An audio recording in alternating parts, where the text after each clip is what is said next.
ஜெய் ஸ்ரீமன் நாராயணா. அனைவருக்கும் நமஸ்காரம். இன்று நாம் ஸ்ரீ விஷ்ணு ஷோடச நாம ஸ்தோத்திரத்தை கற்க உள்ளோம். நாம் இந்த உலகினில் பல்வேறு சிந்தனைகளுடனும் கவலைகளுடனும் உழன்று கொண்டிருக்கிறோம். இவற்றிலிருந்து எவ்வாறு மீள்வது? அதற்கு ஒரே வழி அந்த பரந்தாமனாகிய ஸ்ரீ விஷ்ணுவின் திருவடிகளை பற்றுவதே. நாம் ஒவ்வொருவருக்கும் பல கடமைகள் உள்ளன. அவற்றில் நாம் மூழ்கிவிடும் பொழுது நாம் இறைவனை நினைப்போமா என்றால் இல்லை என்பதே உண்மை. நாம் செய்யும் ஒவ்வொரு சிறு விஷயங்களிலும் நாம் ஸ்ரீ மகாவிஷ்ணுவின் இந்த 16 நாமங்களை உச்சரித்தாலே போதும் என்று கூறுவதே ஸ்ரீ விஷ்ணு ஷோடச நாம ஸ்தோத்திரம் ஆகும். நாம் தினமும் துயிலெழுந்து இந்த 16 விஷ்ணு நாமங்களை சொல்லி தியானம் செய்து கொண்டே நம் வேலைகளை செய்யலாம். எந்த நாமாவை நாம் எப்பொழுது கூற வேண்டும் என்பதை நாம் இப்பொழுது காணலாம். அதாவது, மருந்து உட்கொள்ளும் பொழுது ஸ்ரீ விஷ்ணுவை எண்ண வேண்டும்.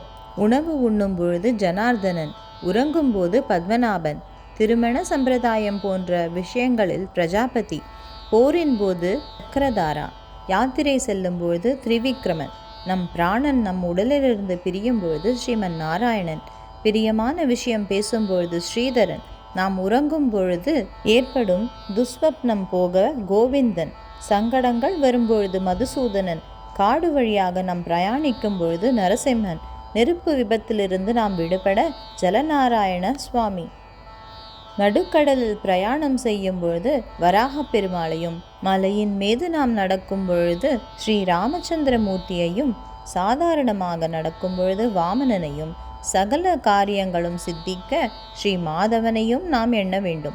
இவ்வாறு ஒரு நாளில் நாம் சுலபமாக அனைத்து செயல்களிலும் ஸ்ரீ விஷ்ணுவின் இந்த 16 நாமங்களை நாம் ஸ்மரணம் செய்யலாம். இவ்வாறு நாம் செய்தோமானால் நம் பாவங்கள் அனைத்தும் அழிந்து வைகுந்த பிராப்தி பெறுவோம் என்பதாக அமைந்துள்ள இந்த ஸ்லோகத்தினை நாம் இன்று கற்கலாம். வாருங்கள். ஜெய் ஸ்ரீமன் நாராயணா.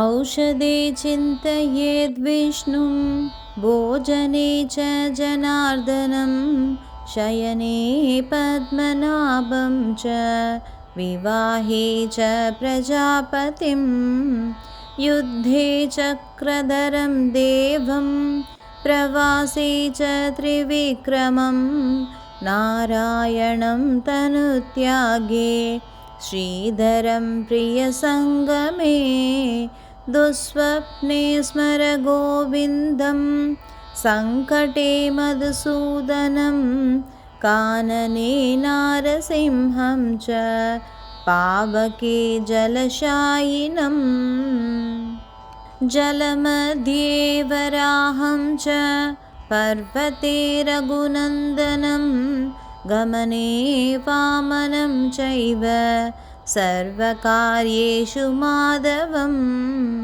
षोडशैतानि नामानि प्रातरुत्थाय यः पठेत् सर्वपापविनिर्मुक्तः विष्णुलोके महीयते इति श्री विष्णु षोडशनामस्तोत्रं सम्पूर्णम्.